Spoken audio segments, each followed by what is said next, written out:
Cette semaine, au gosses de bois, Alain n'a pas le droit de rentrer dans l'atelier. Nous, on fait un projet de filles. Donc, on a décidé de faire une décoration pour ma chambre à coucher.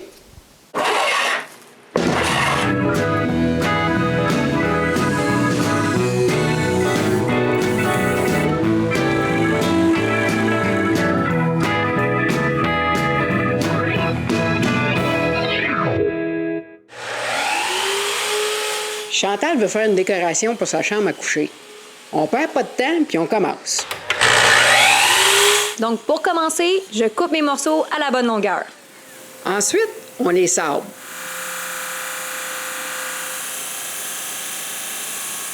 Puis, je peinture tous les côtés, sauf l'arrière, avec la peinture acrylique.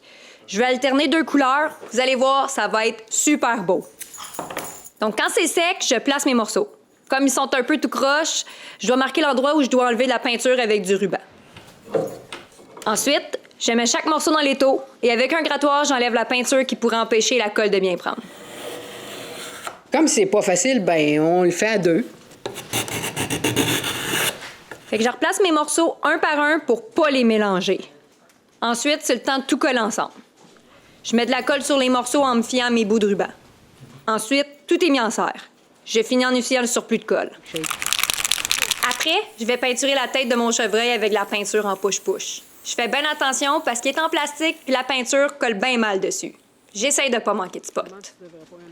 Quand la colle est sèche, ça donne ça. C'est pas mal. J'enlève le surplus de colle. Là, je suis prête à mettre mon vernis. Oh là! Ouais, je te laisse toucher à mes outils, mais mon gun à peinturer, lui, il en est pas question. Mon père donne une première couche de vernis dessus. Je donne ensuite un léger sablage. Puis il fait la deuxième couche. Puis, je fais les marques pour mettre les attaches pour le mettre au mur. Je fais les 3 avec un morceau de bois pour pas passer au travers du bois. Et j'y visse mes attaches. Je place ensuite la tête de chevreuil à l'endroit où je veux et je fais des marques. Ensuite, je mets une vis. Et voilà ce que ça donne. Je suis toute fière de mon cadre. Mais ma mère, elle l'aime pas. Elle dit qu'il est trop petit, qu'il faudrait qu'il soit bien plus gros parce que je vais le mettre au-dessus de mon lit. Je pense qu'elle a raison. Alors, on en recommence un autre. On décide de prendre les planches de bouleau qui traînent. Puis ça, c'est vraiment le bon format pour une tête de chevreuil. Chantal prend des mesures pour maximiser la longueur des planches, puis moi, je coupe les bouts qui sont maganés. Après, je passe les planches dans la dégauchisseuse pour avoir les 2 côtés droits. C'est pas facile, ça prend vraiment du muscle pour faire ça. Ensuite, on se met à 2 pour les passer dans la raboteuse. On passe tout ce beau bois dans la sableuse à tambour. Puis, je les coupe ensuite à la bonne largeur. Après, je place mes planches et je mets ma tête de chevreuil dessus pour trouver comment je vais agencer mes planches. Chantal fait des marques, puis moi, je coupe ce qui est en trop. Pendant ce temps-là, je vais à l'extérieur pour peinturer ma tête de chevreuil. Comme elle est en papier mâché, la peinture colle bien mieux dessus. Mais je dois quand même faire attention avec le panache pour mettre de la peinture partout.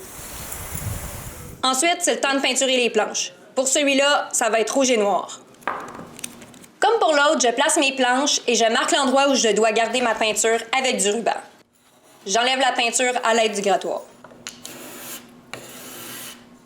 Puis on passe au collage. C'est la même technique. Un peu de colle partout jusqu'au ruban et on met le tout en serre sans oublier d'enlever l'excédent de colle.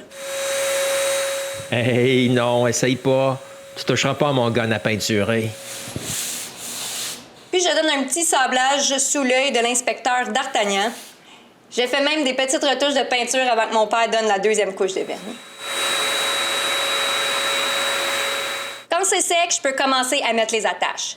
Comme il est pas mal plus lourd, il faut mettre quelque chose de bien plus solide. Donc, comme tantôt, je fais les marques, puis je mets les attaches pour le mettre au mur. Je place ensuite ma tête de chevreuil au bon endroit et je fais une marque. Je fais un trou avec un petit bloc de bois comme arrêt et je visse ma vis. J'accroche ma tête sur la vis. Et voilà! Oups! Bon, OK, non, c'est pas assez solide. Je vais ajouter une rondelle pour mieux la retenir. Je revisse et voilà. C'est bien mieux comme ça, au moins ça tient bien. Voici nos 2 cadres. Hey, c'est pas si mal, hein? Chantal est bien contente. Oui, ils sont très beaux. J'espère que la peinture va bien tenir sur la tête en plastique. Je vais mettre le gros au-dessus de mon lit. Il est tellement solide, je suis sûre qu'il nous tombera pas dessus. Et on se revoit sûrement pour un autre épisode du Gosseux de bois.